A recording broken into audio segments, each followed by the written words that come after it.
చిన్నపిల్లలున్న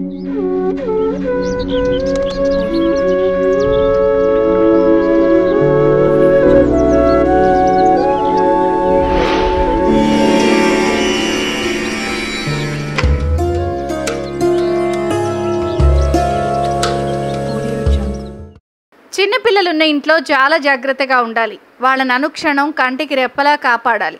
ఆడుకుంటుంటే చుట్టూ ఏమున్నాయి, ఏం నోట్లో పెట్టుకుంటున్నారని చూడాలి. వాస్తుశాస్త్రం మీ పిల్లల ఎదుగుదల, శ్రేయస్సుకు తోడ్పడే వాతావరణాన్ని ఎలా సృష్టించాలో కూడా చెప్పింది. వాస్తు ప్రకారం మీ నవజాత శిశువు పసిపిల్లల దగ్గర ఉంచకూడని కొన్ని వస్తువులు ఉన్నాయి. వారి శ్రేయస్సును అవి ప్రభావితం చేస్తాయి. ప్రస్తుతం మీరు మీ బిడ్డ దగ్గర పెట్టకూడని 5 విషయాలు ఈ వీడియోలో మేము మీకు అందిస్తున్నాం. ముళ్ళ మొక్కలు.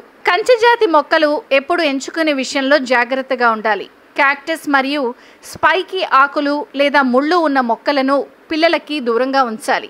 వాస్తు ప్రకారం ఈ మొక్కలు చెడు శక్తిని కలిగిస్తాయి. బిడ్డకి ఒక్కోసారి గాయాలు కూడా అయ్యే విధంగా చేయొచ్చు. అలాగే అద్దాలు. వాస్తురీత్యా పిల్లల దగ్గర అద్దాలు ఉంచకూడదు. గాజు శక్తిని ప్రతిబింబిస్తుంది. అది పిల్లలకు అశాంతికర వాతావరణాన్ని సృష్టిస్తుంది. వారి నిద్రను ప్రభావితం చేస్తుంది. విరిగిన బొమ్మలు కాలక్రమేణా విరిగిపోతాయి. అయితే విరిగిన బొమ్మలు ఎప్పటికప్పుడు తీసేయాలి. లేకపోతే పిల్లలకు అనుకూల వాతావరణం ఉంచవు. ఇది వారి శక్తి ప్రవాహాన్ని ప్రభావితం చేస్తాయి. మీ పిల్లల గదికి పెయింటింగ్స్ ఎంచుకునేటప్పుడు కూడా జాగ్రత్తగా ఉండాలి.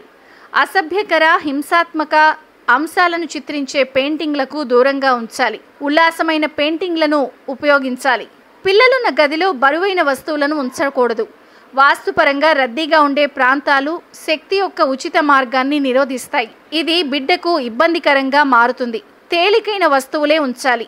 భారీ చెక్క ఫర్నిచర్ని దూరంగా ఉంచాలి పిల్లలకి.